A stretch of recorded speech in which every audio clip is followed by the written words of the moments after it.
Good morning everyone. Okay, may naligaw ditong manok. Nakakawala yung ating mga pabo. Kasi yung ganito. Kasi yung ating mga Rhode Island Red nandito. Nag-enjoy sa kanilang pagpipiring. So, meron tayong namatayan. Namatayan tayo ng isang Rhode Island. Yung isa sa tatlo na huling lumabas. Yung mga mga 1 month and 1 week. So, namatay na yun. Nakaginamot naman natin kaso sa kasamang palad, hindi pa rin nabuhay. 4 days yata natin nagamot. So still hindi nabuhay.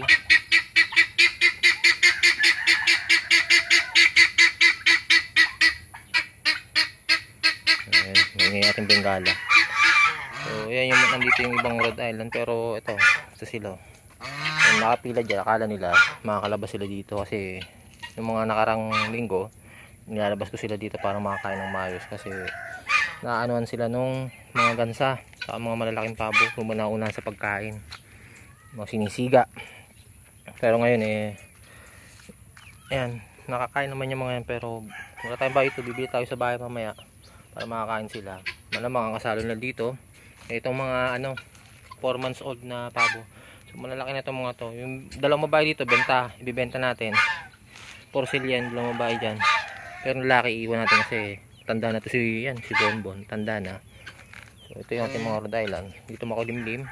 Tapos yung patubigan doon may kalamansi yun para kahit paano vitamin sila. So umiinom naman sila. Pero balak natin kulong na yung mga babae dito. Kulong natin dun sa battery cage.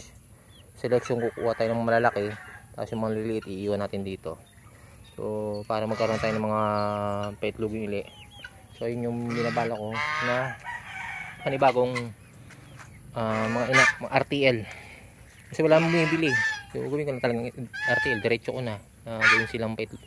Sama ko na sila dun sa mga magagawin kong petlugan. Petlugang manok. So yun lang yun po yung update sa aking backyard farming. Don't forget to like, share, and subscribe. Kung sa FFP page naman po kayo, pakipalo na lang po. At maraming salamat.